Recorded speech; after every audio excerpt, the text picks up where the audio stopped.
دوستانو سلامونه مې قبول کړئ. په ژوند کې به تاسو ډېر داسې اورېدلي وي چې ورور خپله خور وژله، پلار خپله لور وژله، یا خاوند خپله ښځه وژله او داسې نور. او داسې ټولو وژنو ته بیا د غیرت نوم ورکول کېږي. خو داسې حالات ولې را پیدا کېږي؟ نن در سره همداسې یو دردونکې واقعه شریکوم چې یو خاوند خپله ښځه ولې وژله او هغه ولې بېلارې شوې وه، یعنې بل چا سره یارانه جوړه کړې وه. که غواړئ چې پوه شئ نو دا ویډیو تر اخره وګورئ او پښتو پوسټ چینل هم سبسکرایب کړئ. دا واقعه د یو ځوان او یو جینۍ ده چې دواړه خپلوانو او هلک او جینۍ دواړو ښه تعلیم هم کړی و. هلک په ښار کې یو ښه کمپنۍ کې نوکري کوله. مور یې هم ښه وګڼله چې زوی مې په روزګار دی نو د واده غم یې وکړم. نو خپلوانو کې ورله همدغه جینۍ سره واده وکړو. جینۍ هم ډېر ښه تعلیم کړی و. د واده نه پس دواړه ښار ته منتقل شول. خاوند یې چې کومه کمپنۍ کې کار کولو هغوی ورته کور هم ورکړی و. د دوی د واده ایله 4 میاشتې یا 5 میاشتې شوې وې، نو ځکه یې اولاد هم نه و. ښځې به بیا خاوند ته ویل چې زه د سحر نه تر مازدیګره پورې کور کې یوازې یم او ډېر مې زړه تنګېږي. ته پوهېږې چې ښه تعلیم مې هم کړی دی، زه هم غواړم چې یو جاب یا نوکري وکړم. خو خاوند یې ورته وویل چې ته کور کې ښه یې، د دنیا غمونه په سر مه اخله.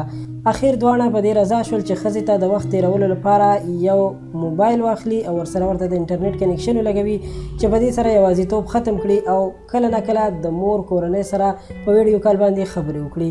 خاوند یې همدغسې وکړل. یو ښه موبایل یې ورته واخیستو او ورسره د انټرنیټ کنیکشن هم ورته انسټال کړو چې هره میاشت به یې خاوند بل ورکولو. وخت تېرېدو څه موده پس یې خاوند محسوس کړه چې ښځه مې ما سره اوس هغسې مینه نه کوي، او دا هم محسوس کړه چې د هغه په راتلو باندې ښځه داسې محسوسوي چې ګینې بد وشول چې خاوند مې کور ته راغی، ځکه چې ښځې به خپل خاوند ته توجه نه کوله.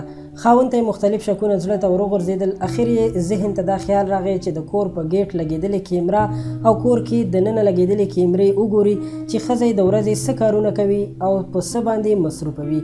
کله چې سړي دا هر څه وکتل نو ویې لیدل چې یو ځوان هره ورځ راځي، د ده ښځې سره میلاویږي او کور ته راننوځي او ګپ شپ لګوي، او د سړي د ډیوټۍ ختمېدو وخت کې هغه هلک بیرته د دوی له کوره وځي او بیا یې ښځه مسلسل په انټرنیټ په خبرو کې مصروفه وي.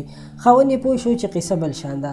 هغه بله ورځ د دفتر نه په وخت راووتو، کور ته راغی او د کور دروازه یې بهر نه په چابۍ خلاصه کړه چې ویې لیدل همغه هلک د ده ښځې سره په بیډ کې پروت و او دواړه په ناوړه کار باندې ونیول شول.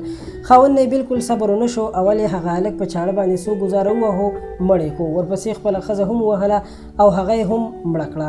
که څه هم سړي د مړو پټولو ډېر کوشش وکړو، خو بیا هم پولیسو هغه ګرفتار کړو او د قتل کیس کې جیل ته ولېږلو او په هغه باندې بیا مقدمه شروع شوه. د دې واقعې نه مو مقصد دا دی که تاسو وګورئ نو 3 کسان د یو جینۍ د لاسه مړه شول، لکه جینۍ په خپله، دغه بل هلک او د جینۍ خاوند. د جینۍ خاوند ځکه چې هغه هم جیل ته لاړو، یا به عمر قید شي او یا به ورته د مرګ سزا ورکړل شي. خو د دې هر څه قصوروار دغه جینۍ ده او موبایل دی چې نن سبا د هر چا په لاس کې دی او د خلکو عزتونه ورسره لوټ شول او عزتونو سره لوبې کېږي. الله پاک دې زموږ حیا او پرده وساتي. اللهم امین. دوستانو امید لرم چې ویډیو به مو خوښه شوې وي. له نورو همدغسې ښایسته واقعاتو او په زړه پورې ویډیوګانو لپاره در سره زموږ چینل پښتو پوسټ سبسکرایب کړئ.